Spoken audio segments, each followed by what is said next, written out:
السلام علیکم ورحمۃ اللہ وبرکاتہ۔ آج ہم سورہ ابراہیم کی آیت نمبر 35 سے شروع کریں گے۔ اعوذ باللہ من الشیطان الرجیم، بسم اللہ الرحمن الرحیم۔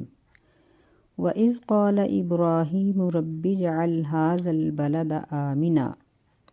اور جب ابراہیم علیہ السلام نے کہا کہ اے میرے رب،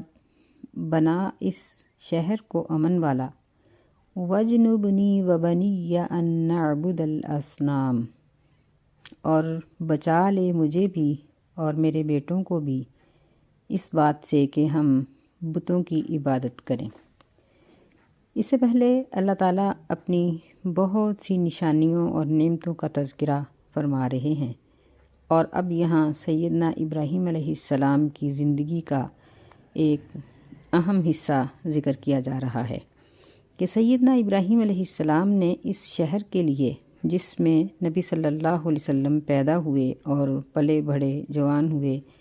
اور آپ کو نبوت سے نوازا گیا، اس گھر کے لیے آپ نے برکت کی دعا کی تھی، اور یہ اللہ تعالیٰ سے التجا کی تھی کہ اللہ ایک تو اس گھر کو، اس شہر کو امن والا بنا دے، اور دوسرا مجھے اور میری اولاد کو بتوں کی عبادت سے بچا لے۔ تو ابراہیم علیہ السلام کی اولاد میں نبی صلی اللہ علیہ وسلم بھی شامل تھے۔ دوسرا، اس آیت میں یہ اہم بات ہے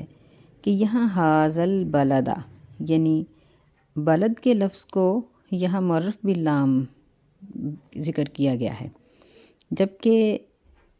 پہلے پارے میں سورہ بقرہ میں ھذا بلدن کا لفظ آیا ہے، یعنی نکرہ ہے، وہاں یہاں معرفہ ہے، وہاں نکرہ ہے۔ تو اس لیے کہ وہاں یہ دعا کی گئی تھی کہ اے اللہ، یہ شہر جو بن چکا ہے اس کو امن والا بنا دے، اور یہاں یہ دعا کی گئی ہے کہ اے اللہ اس علاقے کو شہر بنا دے، اس کو مخصوص کر دے، اس کو شہر بنا دے، کیونکہ اس وقت ابھی یہ سارا بے آباد تھا۔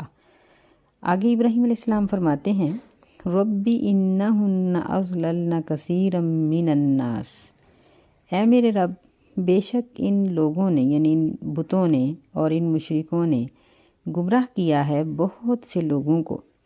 فمن تبعنی فانہ منی، پس جو شخص میری پیروی کرے گا پس بے شک وہ میرے گروہ سے ہے۔ ومن عصانی فانک غفور الرحیم، اور جو میری نافرمانی کرے گا پس بے شک تو بخشنے والا، رحم کرنے والا ہے۔ یعنی ابراہیم علیہ السلام کی یہ نرم دلی اور تحمل مزاجی کی ایک بہت بڑی یہ مثال ہے کہ انہوں نے نافرمانوں کے لیے بھی ہلاکت یا عذاب کی بات نہیں کی، بلکہ اللہ تعالیٰ کو اس کی صفت بخشش اور رحمت یاد دلائی ہے کہ اگر تو ان کو بھی معاف کر دے تو تیرے لیے مشکل نہیں۔ آگے فرماتے ہیں ربنا انی اسکنت من ذریتی، اے میرے رب، بے شک اسکنتو، میں نے ٹھہرایا ہے اپنی اولاد کو، بواد غیر ذی زرع عند بیتک المحرم، ایسی وادی میں جو کھیتی باڑی والی نہیں ہے، غیر ذی زرع، یعنی یہاں کوئی کھیتی باڑی، کوئی رہنے کے آثار نہیں ہیں، عند بیتک المحرم، تیرے حرمت والے گھر کے پاس، ربنا لیقیموا الصلاۃ، اے میرے رب، اے ہمارے رب، اس لیے کہ یہ سب نماز قائم کریں، فَاجْعَلْ أَفْئِدَةً مِّنَ النَّاسِ تَهْوِي إِلَيْهِمْ، بس کر دے، افئدہ یہ جمع کا لفظ ہے، لوگوں کے دلوں کو، تہوی الیہم، ان کی طرف مائل، یعنی لوگوں کے دل ان کی طرف مائل کر دے، وَارْزُقْهُم مِّنَ الثَّمَرَاتِ، اور ان کو پھلوں سے رزق عطا فرما، لعلہم یشکرون، تاکہ وہ شکر کریں۔ یہ بڑی اہم دعا ہے جو سیدنا ابراہیم علیہ السلام نے فرمائی۔ حدیث میں ذکر آتا ہے، اور کافی لمبی حدیث ہے،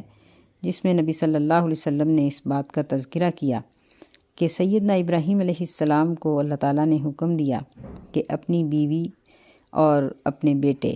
اسماعیل علیہ السلام کو اس جگہ پر چھوڑ آؤ جہاں بیت اللہ کی تعمیر ہونی تھی۔ نبی علیہ السلام نے یہ بات واضح کی کہ بیت اللہ ان دنوں موجود تو نہیں تھا، لیکن اس روئے عرض پر سب سے پہلے اللہ تعالیٰ نے فرشتوں سے بیت اللہ کی تعمیر کروائی، اور پھر یہ اس پر مختلف دور آتے رہے، اور یہ ایک ایسا دور تھا کہ جب اس کی عمارت گر چکی تھی لیکن اس کا نشان موجود تھا، اور یہ جگہ اونچی تھی۔ جب اس صحرا میں سیلاب آتے تو وہ ادھر ادھر سے گزر جاتے، یعنی صحرا تو نہیں کہنا چاہیے، اس پہاڑی علاقوں میں جب سیلاب آتے تو پانی اس اونچی جگہ سے ٹکرا کر ارد گرد سے گزر جاتا، جس کی وجہ سے یہ جگہ اور بھی نمایاں ہو جاتی۔ پھر اللہ تعالیٰ نے سیدنا ابراہیم علیہ السلام کو حکم دیا کہ آپ اپنی زوجہ محترمہ کو بیٹے سمیت وہاں چھوڑ آئیں، تاکہ یہ دونوں ماں بیٹا اس گھر کی اور اس شہر کی آبادی کا سبب بنے۔ تو سیدنا ابراہیم علیہ السلام نے اللہ کے حکم کی تکمیل فرمائی اور وہاں ان کو کچھ کھجوروں کے ساتھ اور پانی کے ساتھ چھوڑ آئے، لیکن یہ پانی اور کھجوریں بہت تھوڑی تھیں، بہت جلدی ختم ہو گئیں۔ تو سیدہ ہاجرہ رضی اللہ تعالی عنہا کو بہت مشکل پیش آئی، اور وہ یعنی کافی چکر کاٹتی رہیں، جن کی یاد میں ہم بھی صفا مروہ کے چکر کاٹتے ہیں۔ تو پھر اللہ تعالیٰ نے یہاں زمزم کا کنواں جاری کر دیا، اور پھر جب وہ کنواں جاری ہوا تو اس کے اوپر اللہ تعالیٰ نے وہ پرندے بھیجے جو پانی کے اوپر اڑتے ہیں۔ تو جرہم قبیلے کے کچھ لوگ جو مکہ سے کافی دور سے سفر کر رہے تھے، انہوں نے جب ان پرندوں کو اڑتے ہوئے دیکھا تو وہ حیران ہوئے اور کہنے لگے کہ جا کر دیکھا جائے کہ یہ پانی کہاں موجود ہے جہاں پر یہ پرندے ہیں۔ جب وہ پہنچے تو انہوں نے دیکھا کہ ایک کنواں ہے، یعنی ایک چھوٹا سا چشمہ ہے پانی کا، اور اس کے پاس ایک عورت اور ایک بچہ ہے۔ انہوں نے ان سے اجازت لی اور وہاں انہوں نے رہائش اختیار کی، کیونکہ سیدنا ابراہیم علیہ السلام کی یہ ان کے لیے دعا تھی۔ ان کے بارے میں یہ ذکر آتا ہے کہ جب یہ اپنی بیوی اور بچے کو چھوڑ کر گئے، بچہ تو چھوٹا تھا لیکن بیوی باشعور تھیں، تو سیدنا ابراہیم علیہ السلام ان سے کافی دور نکل جانے کے بعد جب انہوں نے دیکھا کہ اب مجھے یہ لوگ نہیں دیکھ رہے، وہاں کھڑے ہو کر انہوں نے اللہ تعالیٰ سے انتہائی عاجزی اور انکساری سے یہ دعا کی، کیونکہ سیدنا ابراہیم علیہ السلام کا یہ بیٹا اتنا قیمتی اور مہنگا تھا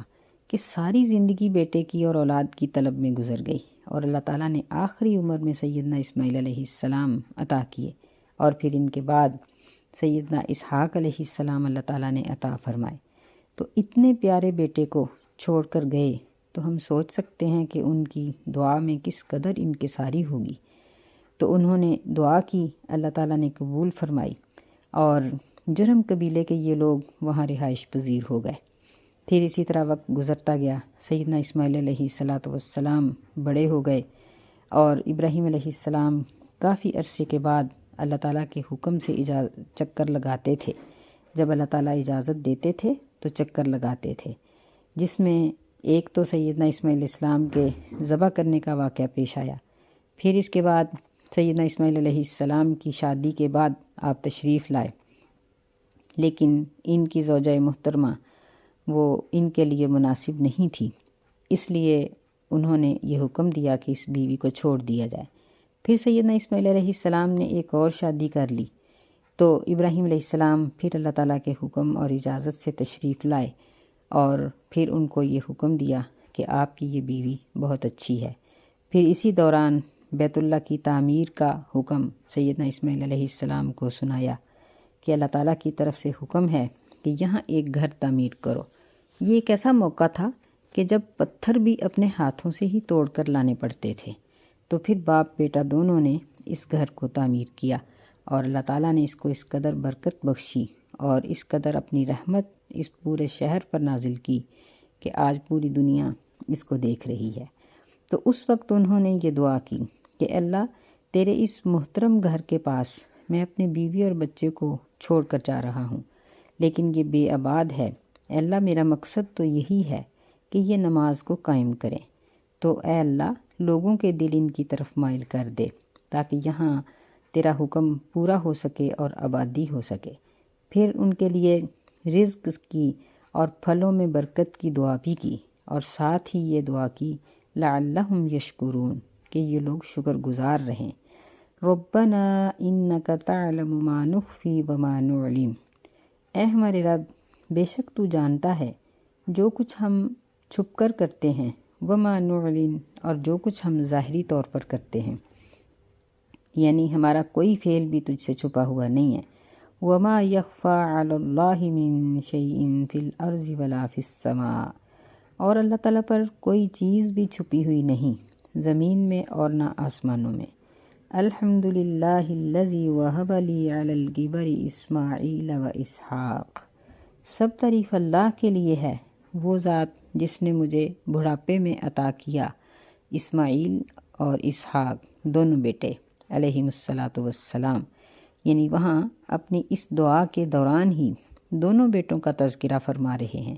اس سے معلوم ہوتا ہے کہ اس وقت دونوں بیٹے موجود تھے، یعنی ایک بیوی سے اسماعیل علیہ السلام اور دوسری بیوی سے سیدنا اسحاق علیہ السلام۔ ان ربی لسمیع الدعاء، بے شک میرا رب ضرور دعا کو سننے والا ہے۔ رب اجعلنی مقیم الصلاۃ ومن ذریتی، اے میرے رب مجھے بنا دے نماز کو قائم کرنے والا اور میری اولاد کو بھی۔ ربنا وتقبل دعاء، اے ہمارے رب اور اس دعا کو قبول فرما لے۔ ربنا اغفر لی ولوالدی وللمؤمنین یوم یقوم الحساب، اے ہمارے رب بخش دے مجھے بھی اور میرے والدین کو بھی اور مؤمنین کو بھی اس دن جس دن حساب قائم ہوگا۔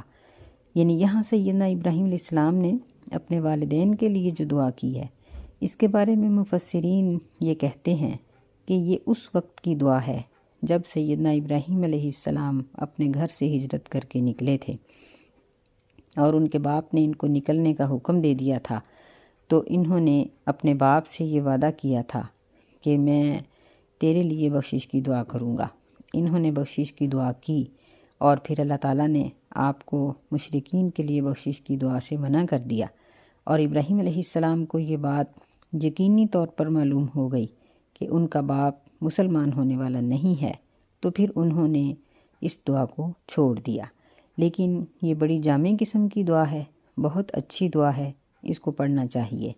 ربنا اغفر لی ولوالدی وللمؤمنین یوم یقوم الحساب، کہ اللہ مجھے بھی اور میرے والدین کو بھی اور تمام مومنوں کو اس دن بخش دینا جس دن حساب قائم ہوگا۔ تو یہ ساری سیدنا ابراہیم علیہ السلام کی دعائیں ہیں جو اللہ تعالیٰ نے یہاں اکٹھی ذکر کی ہیں۔ وَلَا تَحْسَبَنَّ اللَّهَ غَافِلًا عَمَّا يَعْمَلُ الظَّالِمُونَ إِنَّمَا يُؤَخِّرُهُمْ لِيَوْمٍ تَشْخَصُ فِيهِ الْأَبْصَارُ، اور نہ گمان کرو تم اللہ تعالیٰ کو غافل، بے خبر اس چیز سے جو ظالم عمل کرتے ہیں۔ انما یؤخرہم، بے شک وہ تو ان کو ڈھیل دے رہا ہے اس دن کے لیے، تشخص جس میں پھٹی رہ جائیں گی ابصار آنکھیں، یعنی انسان حیرت زدہ رہ جائے گا کہ کیا ہو گیا۔ اور ایسے ہی ہوتا ہے جب انسان پہ موت کا وقت آتا ہے تو اس وقت ہی وہ حیرت زدہ ہو جاتا ہے اور اسے یقین ہو جاتا ہے کہ اللہ کا ہر حکم بالکل سچا اور درست تھا۔ فرمایا مہطعین مقنعی رؤوسہم لا یرتد الیہم طرفہم وافئدتہم ہواء، کہ دوڑنے والے ہوں گے، مقنعی اٹھائے ہوئے ہوں گے، رؤوسہم یہ رأس ان کی جمع ہے، اپنے سروں کو، یعنی اپنے سر منہ اوپر اٹھائے ہوئے، نظریں آگے کی طرف لگی ہوئی، لا یرتد الیہم طرفہم نہیں لوٹے گی ان کی طرف ان کی نظر، یعنی اپنے آپ کی کوئی ہوش نہیں ہوگی، بس صرف بھاگتے ہی چلے جا رہے ہیں، کہاں؟ اللہ کے سامنے پیش ہونے کے لیے، میدان محشر کی طرف۔ وَأَفْئِدَتُهُمْ هَوَاء، اور ان کے دل اڑے ہوئے ہوں گے، بدحواس ہوں گے، یعنی انتہائی پریشانی کی حالت ہوگی جس میں وہ بھاگتے ہی چلے جا رہے ہوں گے۔ وَأَنذِرِ النَّاسَ يَوْمَ يَأْتِيهِمُ الْعَذَابُ، اور اے نبی صلی اللہ علیہ وسلم ان لوگوں کو اس دن سے ڈرائیے جس دن ان کے پاس عذاب آ جائے گا۔ فَيَقُولُ الَّذِينَ ظَلَمُوا، اور ظلم کرنے والے گنہگار لوگ کہیں گے، ربنا اخرنا الی اجل قریب، اے ہمارے رب ہمیں ڈھیل دے دے قریبی وقت تک، یعنی تھوڑا سا وقت ڈھیل دے دے، نجیب دعوتک، ہم تیری دعوت کو، تیرے پیغام کو، تیرے احکامات کو قبول کریں گے، ونتبع الرسل، اور ہم تیرے رسولوں کی پیروی کریں گے۔ یعنی جب بھی کسی گناہ گار پر موت کا وقت آتا ہے تو وہ اس وقت اسی کیفیت میں ہوتا ہے کہ اللہ تعالیٰ سے تھوڑی سی مہلت مانگتا ہے، لیکن یہ بات تو اللہ نے ہمیں پہلے ہی بتا دی کہ موت کے جو حالات ہیں وہ طاری ہونے کے بعد کسی کو مہلت نہیں دی جائے گی۔ اللہ تعالیٰ جواب دیں گے، اولم تکونوا اقسمتم من قبل ما لکم من زوال، کیا تم اس سے پہلے قسمیں نہیں کھاتے تھے کہ تمہارے اوپر کوئی زوال نہیں آئے گا؟ یعنی تم اتنی اکڑ تھی تمہاری، تکبر تھا تمہارا کہ تم اپنی موت کو اور مرنے کے بعد کے حساب و کتاب کو، کسی چیز کو خاطر میں نہیں لاتے تھے، ہر چیز کا انکار ہی کرتے جاتے تھے۔ وَسَكَنْتُمْ فِي مَسَاكِنِ الَّذِينَ ظَلَمُوا أَنفُسَهُمْ، اور تم آباد رہے، ٹھہرے رہے ان لوگوں کے گھروں میں جنہوں نے اپنے آپ پر ظلم کیا تھا۔ وَتَبَيَّنَ لَكُمْ كَيْفَ فَعَلْنَا بِهِمْ وَضَرَبْنَا لَكُمُ الْأَمْثَالَ، اور تمہارے لیے ظاہر ہو گیا کہ ہم نے ان کے ساتھ کیسے کیا ہے، اور ہم نے تمہارے لیے تمام مثالیں بیان کر دیں۔ یعنی تم نے اپنی زندگی میں تباہ شدہ بستیوں کو دیکھا، ہلاک ہونے والے لوگوں کو دیکھا، اور پھر بھی تم نے نصیحت نہ پکڑی۔ وَقَدْ مَكَرُوا مَكْرَهُمْ وَعِنْدَ اللَّهِ مَكْرُهُمْ، اور تحقیق انہوں نے مکر کیے، ایسے ایسے مکر کہ بہت ہی، اور اللہ کے پاس ان کے مکر ہیں، یعنی ہر مکر ان کا اللہ کے پاس موجود ہے، جمع ہے۔ وَإِنْ كَانَ مَكْرُهُمْ لِتَزُولَ مِنْهُ الْجِبَالُ، اور اگرچہ ان کے مکر اتنے بڑے تھے، ان کے منصوبے، ان کے پروگرام اتنے بڑے تھے کہ اس سے پہاڑ بھی ٹل جائیں، لِتَزُولَ مِنْهُ الْجِبَالُ، کہ پہاڑ بھی ٹل جائیں۔ اور دیکھ لیں کہ آج بھی اسلام کو ختم کرنے کے لیے کیسی کیسی بمباری، کیسے کیسے اسلحے کا استعمال اور کتنی دولت خرچ کی جا رہی ہے۔ یہ سب مکر ہیں، یہ چالیں ہیں، یہ تدبیریں ہیں جو اسلام کو مٹانے کے لیے استعمال کی جا رہی ہیں، لیکن اللہ کا وعدہ ہے کہ وہ اپنے دین کو مٹنے نہیں دے گا۔ فرمایا فَلَا تَحْسَبَنَّ اللَّهَ مُخْلِفَ وَعْدِهِ رُسُلَهُ، کہ اے میرے نبی صلی اللہ علیہ وسلم، جس طرح اللہ تعالیٰ ان مجرموں کے جرم سے غافل نہیں ہے، ایسی ہی فَلَا تَحْسَبَنَّ اللَّهَ، آپ اللہ تعالیٰ کو مت گمان کریں کہ وہ خلاف کرنے والا ہے اپنے رسولوں سے اپنے وعدے کو، یعنی اللہ مجرموں سے غافل بھی نہیں ہے اور اپنے رسولوں سے کیے گئے وعدوں کو خلاف بھی نہیں کرے گا۔ ان اللہ عزیز ذو انتقام، بے شک اللہ تعالیٰ غالب ہے، بدلہ لینے والا ہے۔ یوم تبدل الارض غیر الارض،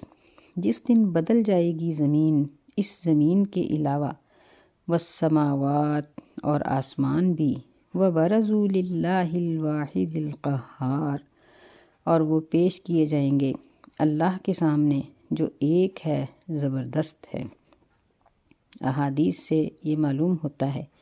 کہ قیامت کے دن کی زمین اس طرح کی زمین کی طرح کی نہیں ہوگی جس سے ہم مانوس ہیں، جس میں بڑے بڑے خوبصورت باغات ہیں،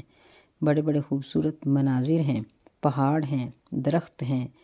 فضائیں ہیں، اور کہیں نہریں ہیں، کہیں دریا ہیں، نہیں، بلکہ وہ ایک ہولناک منظر ہوگا، ایک خوفناک زمین ہوگی جو ہم مانوس نہیں کر سکے گی، بلکہ انسان پریشان ہو جائے گا۔ وَتَرَى الْمُجْرِمِينَ يَوْمَئِذٍ مُقَرَّنِينَ فِي الْأَصْفَادِ، اور تو مجرموں کو دیکھے گا اس دن مقرنین، جکڑے ہوئے ہوں گے، فی الاسفاد، سنگلوں میں۔ یہ صفدہ کی جمع ہے، جس کا مطلب یا تو وہ بیڑیاں ہیں جو پیروں میں ڈالی جاتی ہیں، یا پھر وہ توق ہیں جو گلے میں ڈال کر اس کے ساتھ مجرم کے ہاتھ بھی باندھ دیے جاتے ہیں۔ استغفر اللہ۔ سرابیلہم من قطران وتغشی وجوہہم النار، ان کی قمیضیں گندک کی ہوں گی اور ان کے چہروں کو آگ ڈھانپ لے گی۔ وتغشی وجوہہم، ان کے چہروں کو ڈھانپ لے گی آگ، یعنی ان کے لباس کے شعلوں سے ان کے چہرے ڈھانپے ہوئے ہوں گے اور ان کے منہ سوجے ہوئے ہوں گے۔ لیجزی اللہ کل نفس ما کسبت ان اللہ سریع الحساب،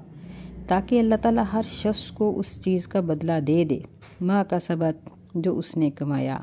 بے شک اللہ تعالیٰ بہت جلدی حساب لے لینے والا ہے، یعنی اس کے لیے حساب لینے میں کوئی مشکل یا تاخیر نہیں ہے، بلکہ وہ انسانوں کو ایک ڈھیل دے رہا ہے۔ جب وہ حساب لینے پہ آئے گا تو ایک پوری زندگی کا حساب لمحے بھر میں انسان کے سامنے رکھ دے گا۔ ھذا بلاغ للناس ولینذروا بہ، یہ لوگوں کو پہنچا دینا ہے اور تاکہ ان کو اس کے ساتھ ڈرایا جائے۔ وَلِيَعْلَمُوا أَنَّمَا هُوَ إِلَٰهٌ وَاحِدٌ، اور تاکہ وہ جان لیں کہ بے شک اللہ ایک ہی ہے، وہ اکیلا ہی معبود ہے۔ وَلِيَذَّكَّرَ أُولُو الْأَلْبَابِ، اور تاکہ عقل مند اس سے نصیحت پکڑیں، یعنی ان تمام احکامات کو خود بھی سنو، عمل بھی کرو، دوسروں تک بھی پہنچاؤ، تاکہ ان کو گناہ سے ڈرایا جائے۔ اپنی اولادوں کو، اپنے رشتہ داروں کو، اپنے عزیزوں کو، اپنے دوستوں کو یہ احکامات پہنچائیے اور ان کو ڈرائیے کہ ڈر جاؤ گناہ کرنے سے، اللہ ایک ہے اور بڑا زبردست ہے اور وہ بدلہ لے لینے والا ہے، تاکہ جو لوگ عقل مند ہیں وہ اس سے نصیحت پکڑیں اور اللہ تعالیٰ کی نافرمانی سے بچ جائیں۔ اللہ ہمیں اپنی نافرمانی سے بچنے کی توفیق عطا فرمائے، آمین۔ السلام علیکم ورحمۃ اللہ وبرکاتہ۔